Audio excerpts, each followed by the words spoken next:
Bueno, en ese momento, cuando nosotros llegamos a La Mar, porque yo no vivía en La Mar, yo vivía en La Habana del Este. Nosotros llegamos a La Mar, ya empezábamos al principio yo empezaba con mi grupo de rap, con Soandri, hermanos de causa. Y en ese momento era como empezar de la nada. Año 97, perdón, 97 por ahí. Y a partir de ahí fue como empezar de nuevo, a conocer gente, empieza a ir a los lugares, a disfrutar, que lo que había en los lugares era la chusmida, que era el lugar, un club, estoy hablando de club, pero ya sabemos cómo es en Cuba, es decir, como por decirlo así, en Cuba era como un caney, un lugar que era un caney, y ahí se hacía una discoteca donde habían unos DJ, había un DJ que le gustaba la música rap y R&B, y le gustaba también, y ponía todo tipo de música para todos, porque en ese tiempo el rap y el R&B y eso, sí, ahí en La Habana y en algunos lugares específicos se escuchaba, pero no en todos lados. Entonces ahí se ponía música, la música cubana, lo más de todo es timba. Oye, dale timba, abajo, fiesta, no sé qué. Y a partir de ahí, empezamos nosotros a conocer y la gente empezó a conocer. ¿Cómo se llama? Se empezaron a hacer, ¿cómo decirlo? Alguna gente conocerse por el rap, no sé qué. Y entonces hubo un señor que se llamaba Misael, que él era animador. Y oye, señores, aquí estamos en la fiesta tal, en esto, va. Y entonces a partir de eso, con él también, ya hubo tiempos antes había rap, hubo rap, como se dice, el año 95 que empezó, al 96, pero en Alamar todavía no, en Alamar no había habido cuando en el 95 fue en el Bahía, y después en el 96 fue que empezó en Alamar, en festival, pero no había como la peña tal, una peña que se hiciera como tal. Y a partir de ahí fue que empezó poco a poco a subir con ese señor, con el festival de rap. Fue poco a poco que empezó a surgir una peña, oye, ven para acá, y venía un grupo de gente, el jueves aquí, y venía un grupo de gente, y poco a poco así. Todos los jueves ahora es esto lo que hay. ¡Pam! Y era peña de rap. Ese día hacían peña de rap, con varios grupos que invitaban, y así fue como empezó un poco ahí la jugada. Oye, de Alamar son grupos como Explosión Suprema, Pasión Oscura, RCA, No Límites. Háblame de cómo se formó ese ecosistema de grupos musicales. O sea, cómo se crearon esos grupos. Yo conocía a Explosión Suprema, ellos eran de Alamar, de Microdía. Yo te digo, yo era de La Habana del Este. Yo vi a Etienne la primera vez, lo vi en La Habana del Este jugando básquet ahí ya, y dije, coño, ese hermano es indiscutible, a verlo ahí ya. Destruyes con tu lengua lo que con mi mente brindo yo a mi gente que siente la constante corriente que desprende este ambiente caliente. Cuyo esa no detengas mi ritmo, quema y hipo, escalofría tus dientes. No convences, no comiences, no pienses que me vences. Elévense mis líricas, mis oyentes se convierten en clientes. De repente, frente, suda gente, manifieste celaje. Deje de comerse las heces fecales, tal vez disminuyes ya tu estrés, que es 3 veces más grande en la vejez. Y a partir de ahí Después de eso, que nos mudamos para La Mar, fue cuando yo empecé a conocer, como te decía anteriormente, a Explosión Suprema, que fue un grupo en conjunto, casi en conjunto ahí con nosotros ahí. La primera vez ahí, él, Isa y Reynold,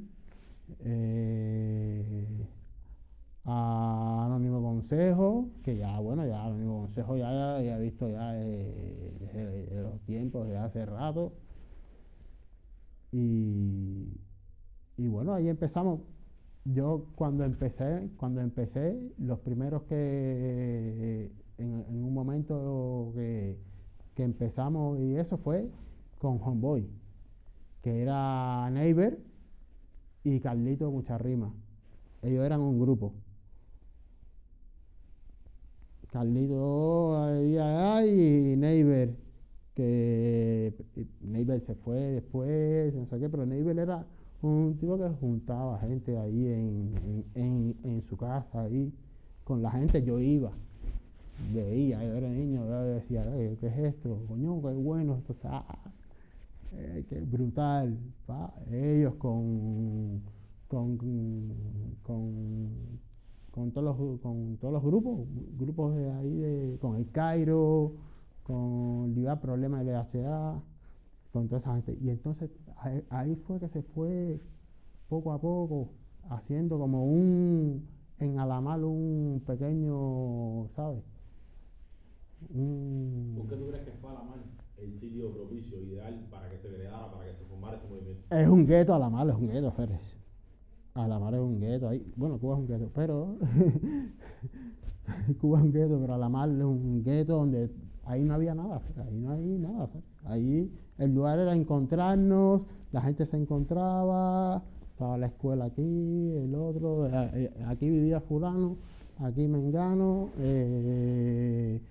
aquí nos reuníamos en la fiesta tal, el día tal, qué manera vamos a encontrar porque nos gusta la música. Bueno, ahí estaba Julio de RCA, para mí un referente que siempre nos enseñaba las revistas, los casetes, todo lo bueno que aprendí de esos años, así musicalmente. Él siempre, tenía mira esto, y llegaba con la música. Y eso nosotros, ¿qué hacíamos? Lo compartíamos. Grábalo. No te quedes con el casete. No te quedes, o quédate, pero devuélvemelo. Hay veces que ni lo olvidan, Pero, y así fue compartiéndose. Y la gente entre nosotros, un pequeño sector, conociendo ahí en Alamar la música rap. Y público, perdón. Sí. ¿Cómo fue las polémicas que hubo en esa época entre la gente del este y la gente del oeste? No, ya en esa época ya no existía eso. Eso era en el tiempo, bueno, sí existía un poco, no, pero tampoco no era tan... Eso era ya en la época del 90 en la época del 96, ya que era el drama de que si costa este, que si costa oeste. Claro, era como que era el tiempo, claro, el cubano rigiéndose en esos tiempos por la historia americana, que fue lo de la guerra supuesta de Tupac y Notorio, y entonces, claro, el mismo cubano no tenía una referencia total, e incluso, por decirlo, las letras no eran maduras. Hablando de una vivencia verdadera del cubano. Las letras eran como de fiesta, ¿me acuerdo? oye, no sé qué, ya, fiestea, oye, no sé qué, ya, oye, ya. No había una letra que, ¿sabes? Hasta que, bueno, ¿Qué te motivó? año 95, 95, Pero 96. esa pelea que había entre el este y el oeste en Cuba, que era una copia también de Estados Unidos, ¿entre quiénes eran? ¿Quiénes eran los que representaban a un bando y otro? Centro Habana, Vedado, que no era de eso. Y más allá, algún grupo de Alamar, me acuerdo de un grupo que se llama, que era de Microdía, el Corazón Negro. Yo me acuerdo de ese grupo, es un grupo del barrio, hermano, de Corazón Negro. Pero, ¿sabes? Era como eso, estaba eso, amenaza, la gente. Claro, el Vedado era como costa este. Yo no entendía bien eso, porque al final todo el mundo estaba, era como que. Pero bueno, se hacían, me acuerdo. Yo creo que todo eso trajo su bronca, pero trajo sus cosas que llegaron a llegar a la madurez de la gente. ¿Cómo se conocieron tú y Sobandri y qué los motivó a formar Hermanos por Causa? Hermanos de causa. Nosotros nos conocimos porque él andaba él vivía en Cojimar. Y entonces andaba con la gente de Anónimo Consejo. Que Anónimo Consejo ya era un grupo en el año 96, que fue a un festival, que cuando aquello estaba el señor, estaba Papo. Y tú me quieres tumbar, ¿con qué tú cuentas? Y tú me quieres enganchar, ¿con qué tú cuentas? Y tú me quieres arrestar, ¿con qué tú cuentas? Si el consejo es uno nada más. Parece que él no se da cuenta. 5 de mi mente pa' tu mente. 6 en defensa de mi gente, yo. Es mandamiento en la Sagrada Escritura. El verdadero hip hop es nuestra cultura. Bueno, ellos andaban en grupo, gente improvisando, y él le gustaba en su drama hacer algunas improvisaciones ahí y nos conocimos ahí estando juntos, porque íbamos, un conjunto, y a partir de ahí haríamos un grupo en algún momento.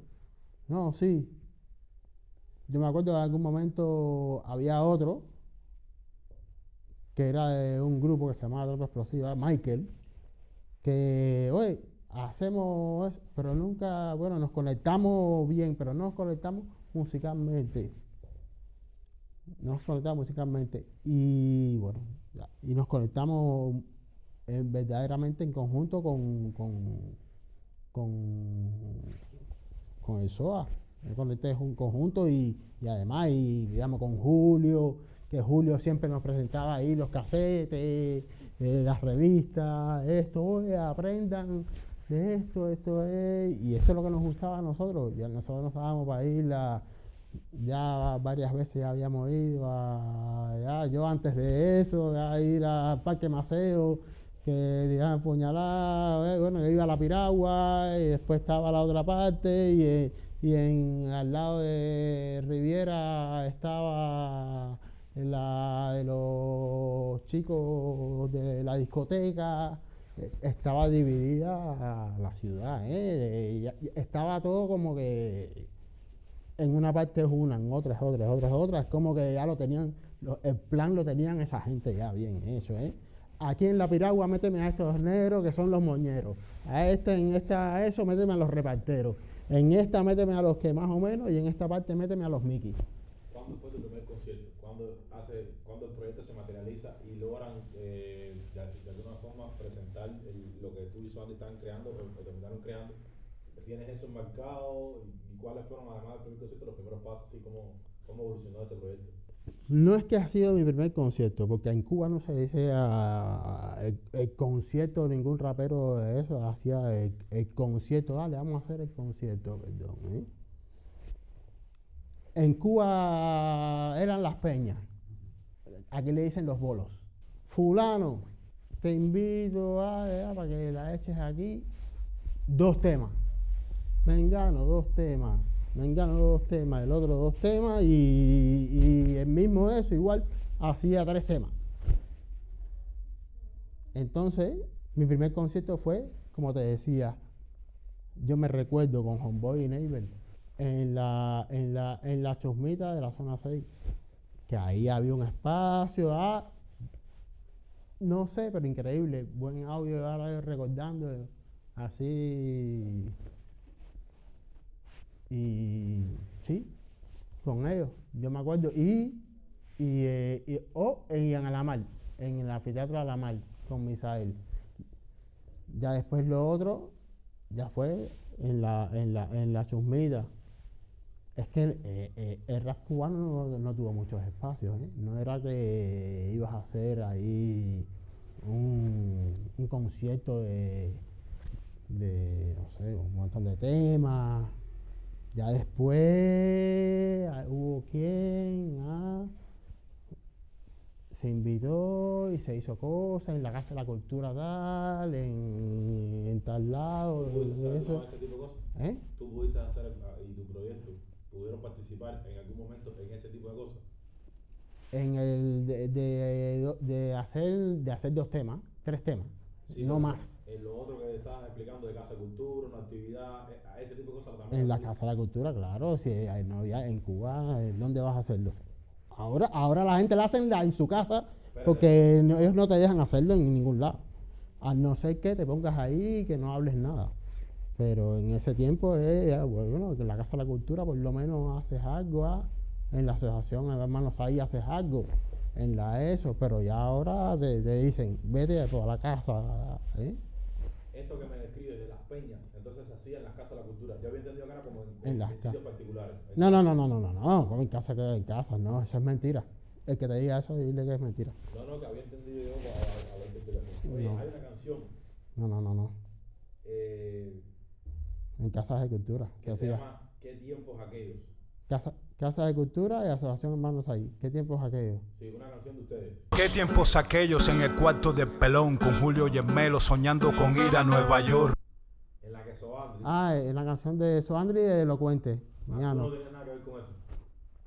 Bueno, pero es una canción de ellos, no es mía. No es una canción de ellos, no es una canción mía. Micro 10 sus tiempos feos, la inmadurez de Reynolds y cosas que sucedieron que solo sabe el Señor. El Efori del lento, la mafia de la 21, el Cuba Libre de la zona 12 como aquel ninguno. Chumita por la noche, el difunto Misael, el Ferna y todos los elementos que andaban con él. No, eso fue hace 2 o 3 años, yo vivía aquí. Con el Elocuente, él y el Elocuente, que en el anfiteatro y hicieron un tremendo tema. Era de lo que expone esa canción que dice el personaje de la chusmita. Soandri habla de personajes y lugares como el difunto Misael.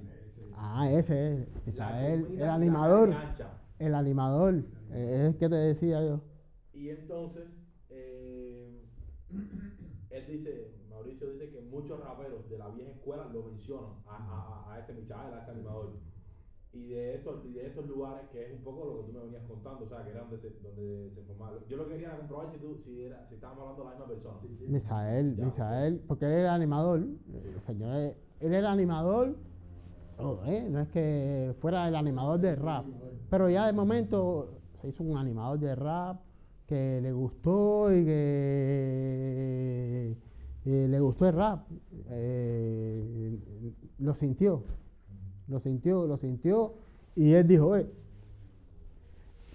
esto me gusta a su manera, pero le gustó, a su manera, pero le gustó. Soandri. Oye, aquí ahorita también explica de que ustedes tienen o abrieron una línea, por decirlo de alguna forma, un poco contestataria dentro del rap cubano y empezaron a tocar temas que ya trascendían un poco más allá del tema de la fiesta y las jaranas, las letras. Y que después fueron tendencias que siguieron un grupo como los Paisanos, los Ardianos. ¿Qué les llevó a ustedes a girar un poco la temática de las letras, a cambiar un poco la tendencia? Hacer yo por decirlo así, mira, Soandri es el hombre, un letrista, un liricista grande. Él fue el que me enseñó a mí, él fue el que me dijo, oye, mira, camina por aquí, que este es el momento para que entienda, y me explicó, entienda la realidad de lo que...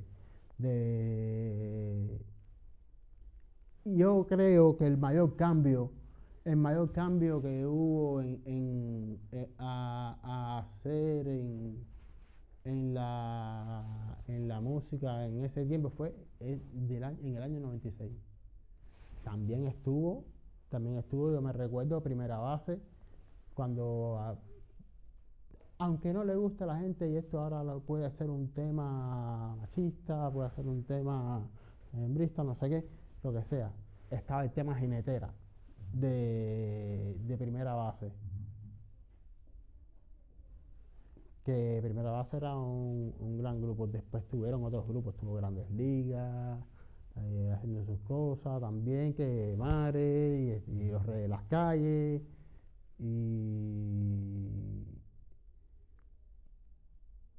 y yo creo que fueron como pequeños cortes de cada cosa que nos fueron, ¿cómo se llama?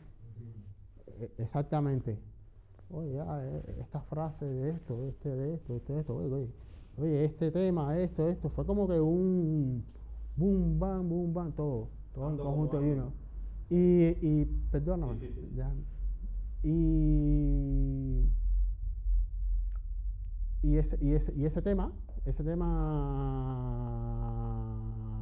como decimos, lo que nos fue nutriendo a hacer, fue ya en el festival de rap, como decimos, que hacían una audición, Renzoli, Valenci, todos los que estaban,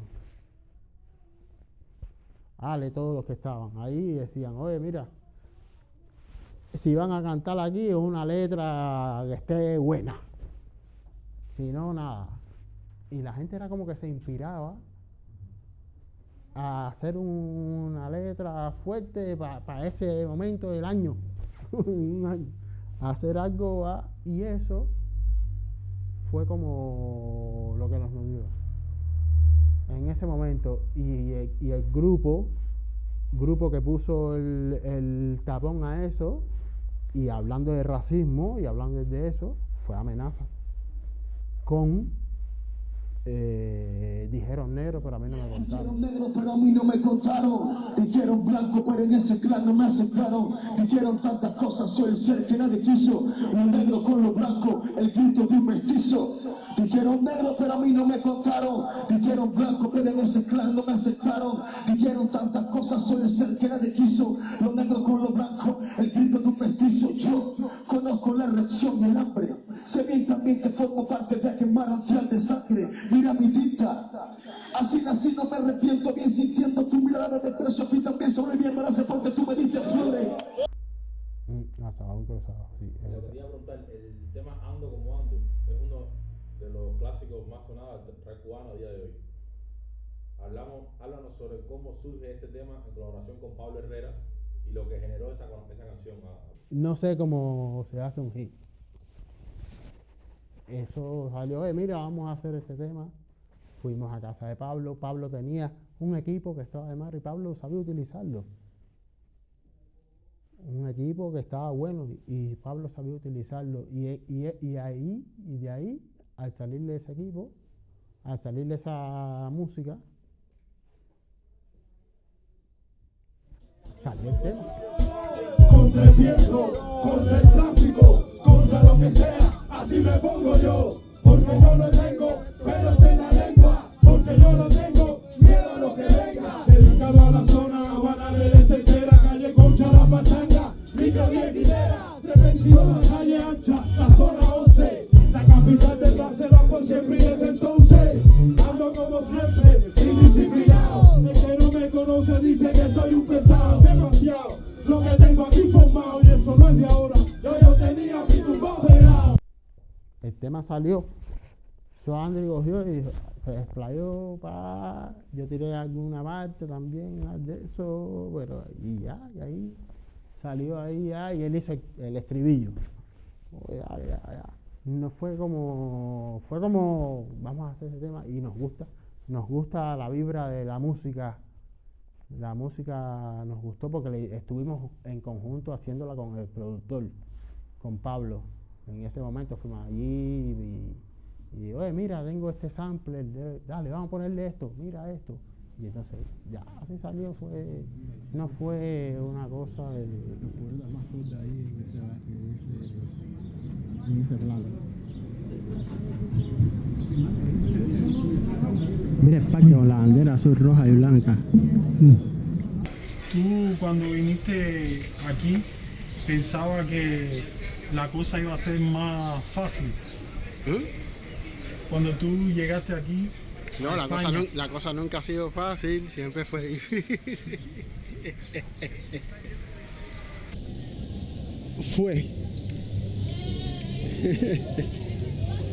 Fue ni difícil ni fácil. Mira la barbería del barrio. ¿Te acuerdas aquello? Que era, ¿te acuerdas de aquello que era rojo, azul y no sé qué? Sí. La barbería, ¿sí? La cosa nunca ha sido fácil, siempre fue difícil. Había preguntado sobre las canciones de Hollywood que ustedes llegaron a tener en películas de Hollywood y el documental East Havana. ¿Me ibas a hablar sobre eso? El documental East Havana fue hecho por Jauregui Salvatore, muy interesada y activista y metida siempre en la historia de rap cubano e incluso en Estados Unidos, porque ella es de Estados Unidos. Y ese documental fue realizado en La Habana, lo que sería la parte de La Habana, con Soandri, Mayori y el Mickey Flow de Explosión Suprema, y Mayori de IBGMB.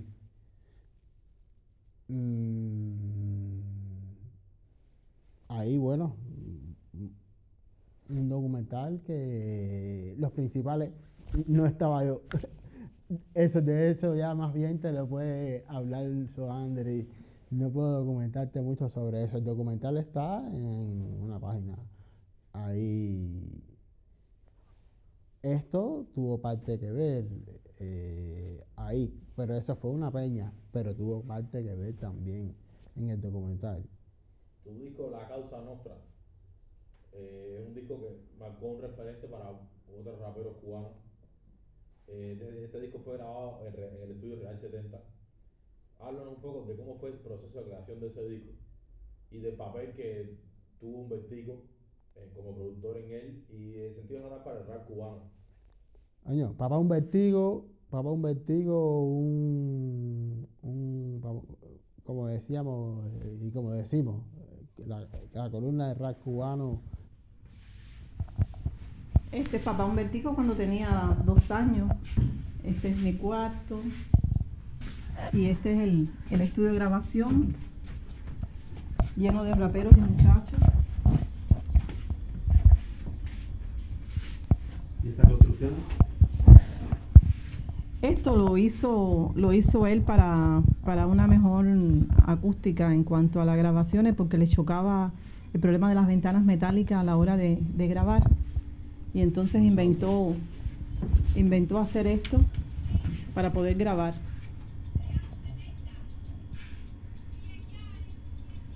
Hay gente, ¿eh?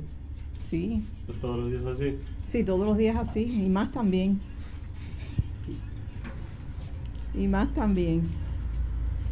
A mi mamá le gusta el rap. No, lo que hago no le molesta ahí en la casa. Trato de hacerlo en un momento que a ella no le moleste también. Y me da opiniones sobre la gente que van a grabar. Este me gustó, este no me gustó por esto, o me gustó por el que dijo esto. Cada vez que escribo una canción se la enseño primero antes de cantar. En ese tiempo todo el mundo grababa en casa de Papá Humbertico, porque Papá Humbertico tiene, sí, con todo lo que se perdió, con todo lo que tiene, con todo eso, tuviera como, no sé, no sé, como 1000 discos o 900 discos por lo menos de rap cubano. Vaya, a lo mejor no estoy inflando, pero un montón de discos. Eran temas, todos los días, o casi todos los días la gente iba ahí a hacer eso. Pero ese disco de La Causa Nostra, nosotros no solo lo grabamos en casa de Pepón Vertigo, eso lo grabamos con Pablo, lo grabamos con Edesio Alejandro, lo grabamos con Papá. Hubieron otras cosas, Soandi grabó con Yuri Congo, un tema, Yuri Congo de ahí de la zona 24, del grupo Ruta 11. Hubieron muchos temas que se grabaron con Papá Vertigo, eso sí.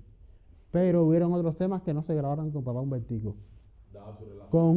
También con un, no me acuerdo el nombre, pero alguien que era de Playa, me recuerdo, de Playa, que grabamos ahí con Actitud María Marta.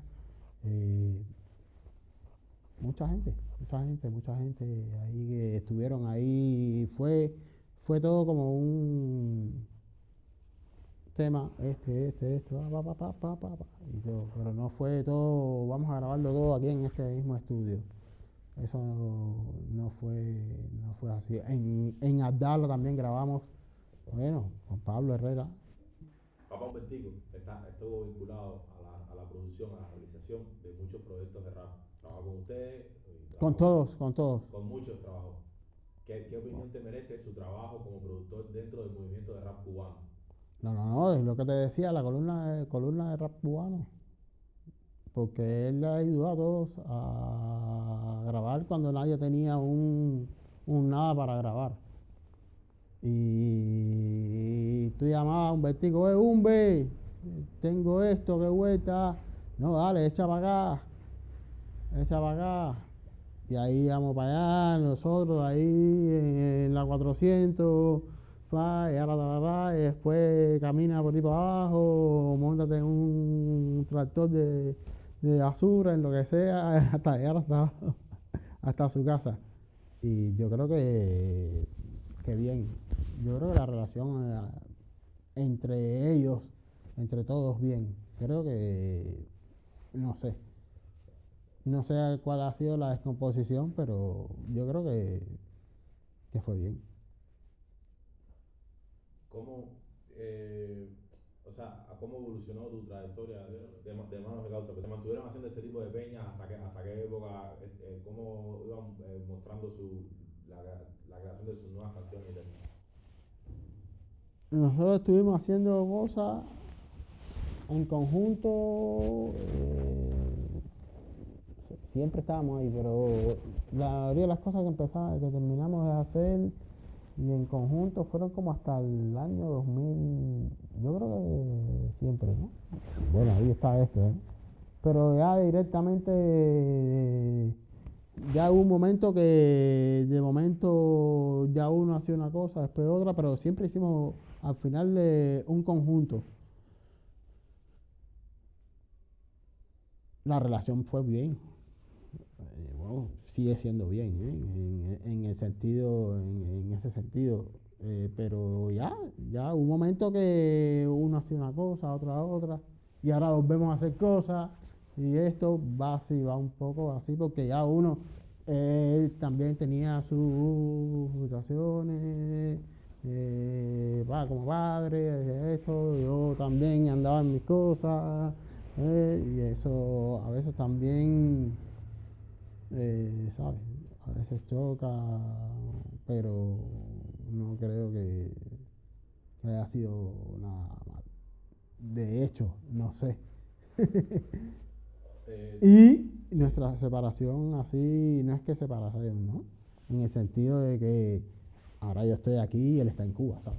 Imagínate, como que a lo mejor estuviéramos aquí igual, ¿eh? Pero en el sentido ya, yo creo que cuando ya nos hacemos un poco mayores ya no es lo mismo, ¿sabes? No sé, no recuerdo un grupo ahora no recuerdo un grupo que todavía esté ahí, a no ser que, ¿sabes lo que te digo?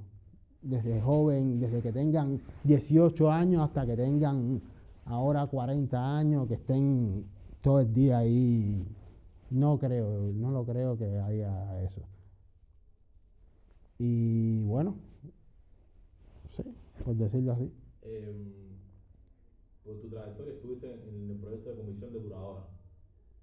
Háblame cómo fue un poco, cómo te fue ahí y qué resultados crees que pudo tener para el impulso del rap cubano, la comisión depuradora. A mí me gustó mucho la comisión depuradora. Esto que tú vas a escuchar hoy ha sido con mucho amor y mucho sacrificio por parte de todos los artistas que han vivido la hazaña.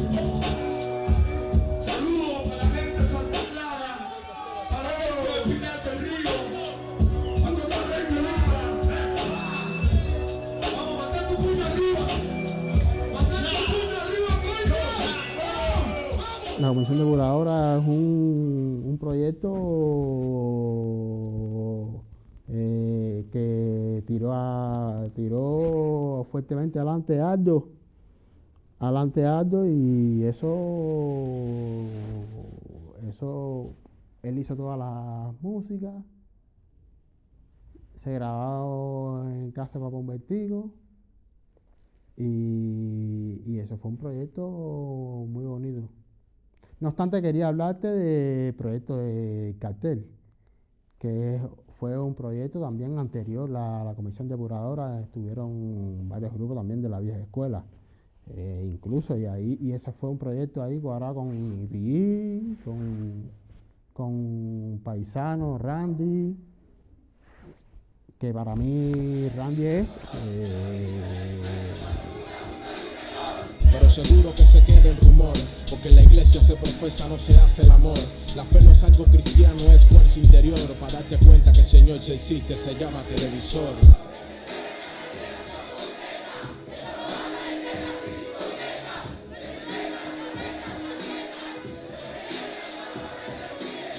Marionetas que juegan con marionetas, y yo pensando en lo feliz que era con mi bicicleta. De los grandes exponentes de rap siempre, ese para mí es, lo juro, igual que Aldo, igual que Soandri, y habrá muchos más, para mí son ellos. Después están los más viejos, que es otra onda, ¿sabes? Ted B, que también era para mí, y hay otros, hay muchos, pero para mí es eso. Andy, Aldo, y no es por lo que eso, hay mucha gente que la echan, pero ya está, claro. Ahí se ve. Durante la etapa que viviste en Cuba, ¿cuál podrías rememorar como tu mayor logro, tu etapa más importante, que te gusta recordar, lo que te sientes orgulloso de haber logrado? Bueno. No sé decir, porque son momentos, son momentos pequeños, son flashes. Momentos en Alamar, en los festivales, otros en peñas, se hacían peñas también, en donde eran los festivales se hacían peñas, y te ponían un audio espectacular, incluso hasta mejores audios de los que ves aquí, que tú dices, aquí. La asociación Hermanos ahí, antes de la agencia de rap, que la agencia de rap está bien, hacían su eso y te ibas a los con varios grupos, a suponer a Colón, a Camagüey, a no sé qué lado, a Guantánamo. Durante esta etapa, ¿sufriste algún tipo de enfrentamiento con las autoridades? ¿Sufriste algún tipo de censura en alguna presentación? ¿Tuviste algún tipo de impedimento que te impidiera desarrollarte? No, amigo, no me acuerdo de eso. Nada. Sí, claro, por ejemplo, rapear y que después venga el otro morlote, el señor, oye, porque, ¿qué pasa? Que cuando los festivales te hacían por el día, era ir a que tú cantaras para ellos escuchar lo que tú ibas a cantar, ¿no? Oye, vengan para saber qué tema vas a echar, no sé qué. Y entonces después por la noche cambiamos el guión. Y entonces al cambiar el guión, ya después salíamos, ¿no? ¿Qué es esto? Tienen que ir a no sé qué lado, que tendrán una reunión ahí para no sé qué. Una reunión. Y otro tipo al lado apuntando, otro tipo así al lado apuntando, no sé qué, no sé qué. Hubieron varias cosas, pueden haber varias cosas, pero no recuerdo bien. Fue como que me dio un poco de risa, digo. En el 2009, en tu primer viaje al exterior, te quedaste aquí en España. Háblame de esa oportunidad que tuviste, ¿sabes cómo se te dio viajar? ¿Quiénes fueron los que vinieron? ¿Y cómo fue la decisión de quedarte? Eso fue un proyecto que se llama Voces Rebeldes, que fue un proyecto organizado por ¿cómo se llama? Por En Medio, un proyecto que era un proyecto fotográfico, donde había gente de Venezuela, había gente de Senegal, había gente de Bolivia, había gente de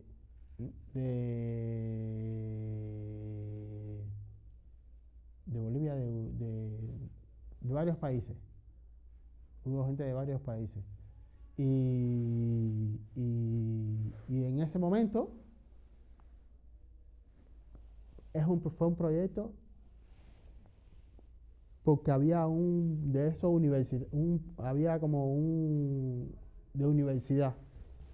proyecto de universidad en Asturias. Y ese fue el proyecto de la oportunidad de estar en ese momento y después estar en Barcelona. El proyecto de la Universidad de Rota y después en Barcelona. Y ahí vino Etiam, Brevajemán, vino el Anonó, vino nosotros, vino Soandri, vino y los que te cuento de los otros países. Y en ese momento yo dije, no quiero ir a Cuba, ya yo me quedo aquí, no voy a ir afuera, no voy a volver. Mira, atrás ahí, como a los edificios veados ahí en el cementerio de Colón, algo parecido. Misa, compadre, mira la pinta. Y aquí los de Mar Azul. Al frente, uno al frente del otro. Esto se parece a los edificios que están cerca de Mónaco. Mi abuela vivía cerca, mi abuela de familia vivía ahí en parte madre, cerca del Mónaco ahí, en O'Farrill, cerca de O'Farrill ahí, no sé si, no, cerca por ahí. Y sí, me acuerdo más o menos un poco, mucho tiempo sin ir ahí, ¿Y te quedaste? ¿Con ayuda de quién? ¿Quién te dio la mano aquí? Nos ayudaron a hacer, yo me quedé en un lugar donde me dieron un pedazo de techo, con gente de la calle y eso ahí ya, y estuvimos y... ¿Qué significó para ti la separación de Hermanos de Causa? No creo que hubo ninguna separación. Ustedes no tuvieron ningún tipo de problema ni nada, fue que simplemente tú decidiste quedarte acá. Sí, exactamente. De todas maneras, y ya iba ya, eso ya, como decíamos, ya en Cuba ya Soandri hacía sus temas y yo hacía mis temas, ¿sabes? No hacíamos temas en conjunto, ya en el momento que ya estábamos ya en Cuba. ¿Cómo continuaba con tu carrera desde aquí, desde la diáspora? Y los discos, háblame un poco de los discos que has hecho desde acá. Desde la diáspora, eso. ¿Cómo tú lo ves? Yo no lo veo como la diáspora, lo veo como el que ya me fui porque aquello está en candela. No lo veo tan diáspora. Pero, ¿cómo es? Yo no creo que el cubano sea como diáspora, ¿verdad? Pero bueno, hay conceptos. yo, ¿cómo es mi carrera? Muy bien, hacer, yo la veo perfecta para mí. Yo he hecho más temas de los que he hecho en Cuba, estando aquí. Sí, el disco, aquel que fue el que marcó mi carrera junto con el SOA. Pero propio yo, cosas, yo he hecho aquí las cosas que no iba a hacer en Cuba, por ejemplo, y cosas, música, videos, conciertos, no sé, me lo he disfrutado y me lo sigo disfrutando. Eso es lo más importante. Oye, por estos días se cumplen 10 años de la muerte de Canserbero. Tú tienes un tema con él, además, que vivió en tu casa los últimos tiempos de vida antes de regresar a Venezuela. ¿Cómo lo conociste y cómo fue la experiencia con él, un artista que ha marcado tanto la cultura?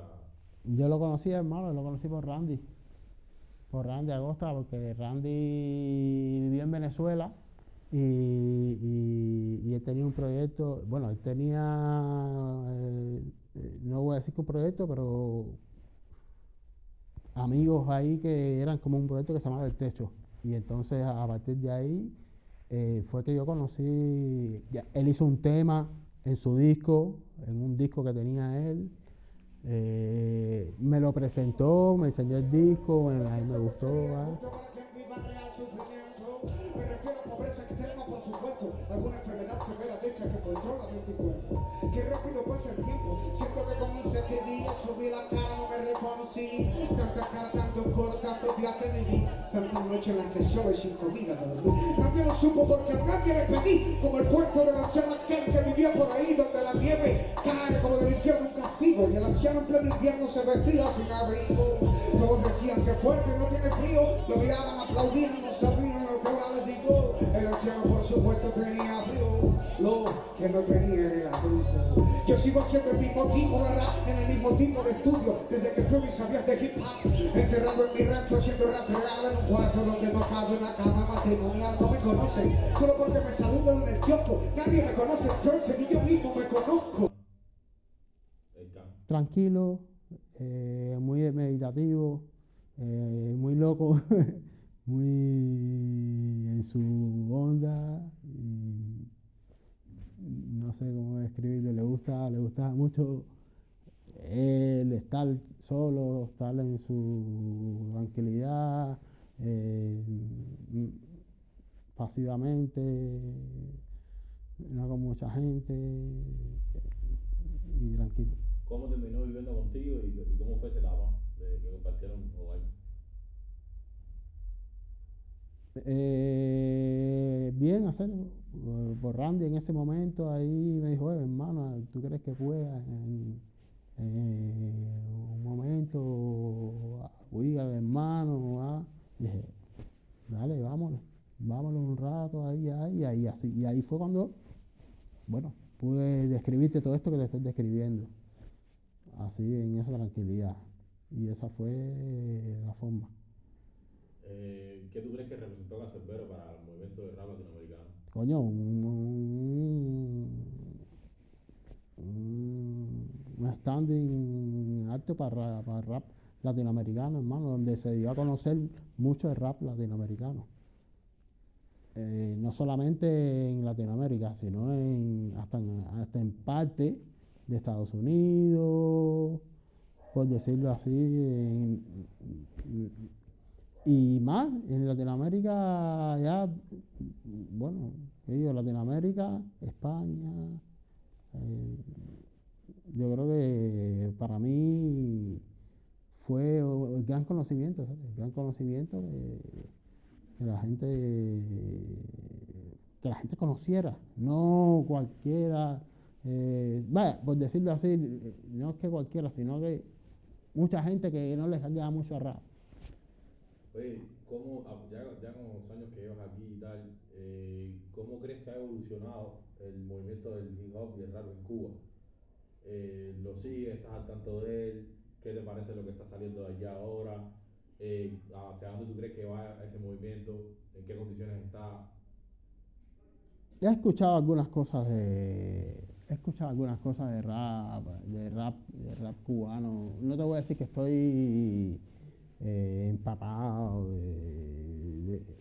porque sigo, he escuchado. Y yo creo que sí, ha tenido su evolución y a la vez también va también de nunca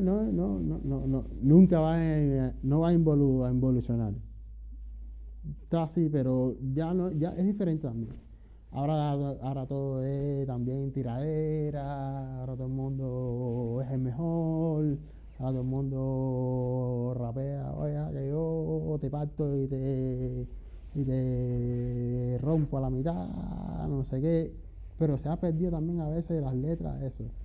Háblame de la libertad de Cuba, háblame de cosas, y si no quieres hablarlo, bórrate,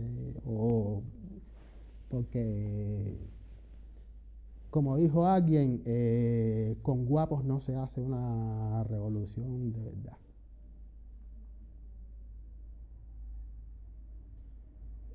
Lastimosamente hay gente dentro del movimiento de rap que ya no están con nosotros.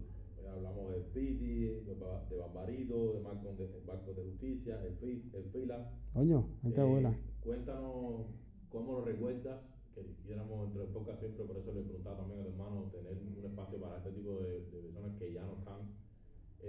¿Y cuánto crees que influyeron en el movimiento? Coño, Barbarito era parte de mi influencia. No era el loco, pero era la influencia grande. Me voy a comprar lavadora, tenis, refrigerador, un aire acondicionado y además un ventilador. Voy a comprarme un piercing, voy a hacerme 10 tatuajes, voy a comprarme un perro y un gato además para que se paguen, voy a comprar un... Eso fue un corto periodo, pero Grandes Ligas en ese momento fue como una unidad bien dura. Malcolm, Justicia, porque eran al mismo tiempo, en aquel tiempo. Al final no lo conocí mucho en realidad, pero fue bueno. Yo escuché alguna música y eso, pero por lo menos a quien te digo, sí. Oye, para finalizar, te pregunto lo mismo. Dado tu experiencia aquí, tu tiempo que llevas aquí, tu hermano me contaba que habías ido a la isla en algún momento. ¿Cómo es la relación que tienes con la isla en sentido general, no solamente con el rap cubano, sino con Cuba, con el acontecer, la crisis que está atravesando, los cubanos que salieron? ¿Cómo es tu relación como persona y como artista con el país que dejaste atrás? No, yo creo que de una manera u otra, no te voy a decir que sea la misma, sino quizás un poco más de aprendizaje, ¿no? Ya, porque estando allí es una cosa, ya después ya cuando sales, porque allí la información es cero. Ya cuando tú sales y ves, ya ves otras cosas. Y tú dices, esta era la información que me tenían trancada, a pesar de la que pudiste allí rebuscar dentro de los archivos, de la gente que te decía, que conociste, esto, lo vivido y eso. Y yo creo que mi relación con Cuba, yo tengo una relación directa con Cuba, con los hermanos cubanos. Yo hablo, hermanos, en Cuba, no te voy a decir que hablo con todo el mundo y eso, pero mi relación con Cuba es directa y a la vez también ya sabemos que lo que hay ahí es la tiranía, ya tú sabes que no se... Mira, esto ahora, no ha pasado esto ahora que han cogido y han dicho, 150 o 500 presos fuera porque me dé 4 pedazos de carne de yuca y de eso. Entonces, yo creo que para mí, mi relación es directa. Yo me veo compenetrado con los cubanos, aunque cada vez, como digo, y como te decía, yo no voy a ir ahí a bailar reparto ahí en ese lado, ahí, aquí, a este lugar, y que si aquí, que si no sé qué. Yo me siento en ese aspecto, es más, me siento un poco individualista, por decirlo así a mi manera, porque yo creo que eso es parte de nuestra naturalidad del ser humano. no creo que tenga yo que estar unidos a todos, porque todos no somos iguales. No creo que todos seamos, vamos a estar unidos. No creo que todos no somos iguales, entonces no creo que tengamos que estar unidos todos.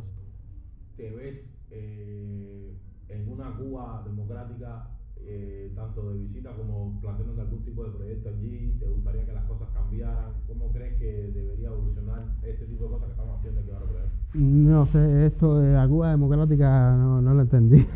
Okay. No, en una Cuba democrática futura.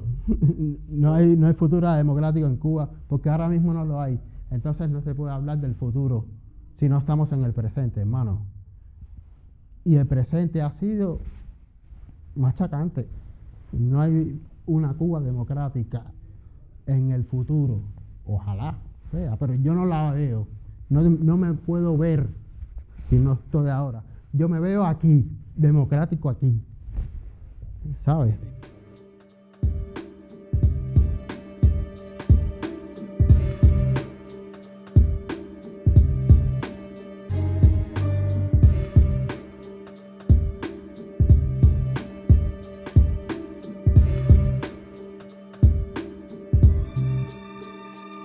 Festeja la imaginación, va sin pedal de freno, es que las mentes están llenas de veneno y por ahí no voy. En manos de causa no es nadie que te imagines, son los que sus realidades no las verás por el cine. No sé cuándo termine, hace rato que empecé y todavía estamos aquí quemando, haciendo hincapié, aliviando estrés de que siente esta cultura, atravesando la madurez, la censura sin dudas. No hay nada que demostrar, hace rato ya está hecho, me la quieren aplicar con su despecho y no los voy a dejar. Demuestren con acciones válidos, son los hechos. Hijo rompe barreras y otros secos estrechos, porque del dicho al hecho hay un tramo que avanzar y todo el mundo no tiene el valor, depende de eso. Hasta los huesos y la médula inmerso en versos. Me toca ahora, ya saben quién les corta el queso. En el proceso mucha gente visto que ha caído, se ha levantado con más fuerza y luego ha competido. Ha perdido más las veces de las que ha ganado. Lo han intentado aunque al final se dieran por vencido. De donde vengo, en donde estoy, a donde voy no es importante. Todos somos quizás cual insignificantes. Puede lo entiendas o no me expreso en el sonido. Déjate abuso, estate quieto, coge ahí, aguante el ruido.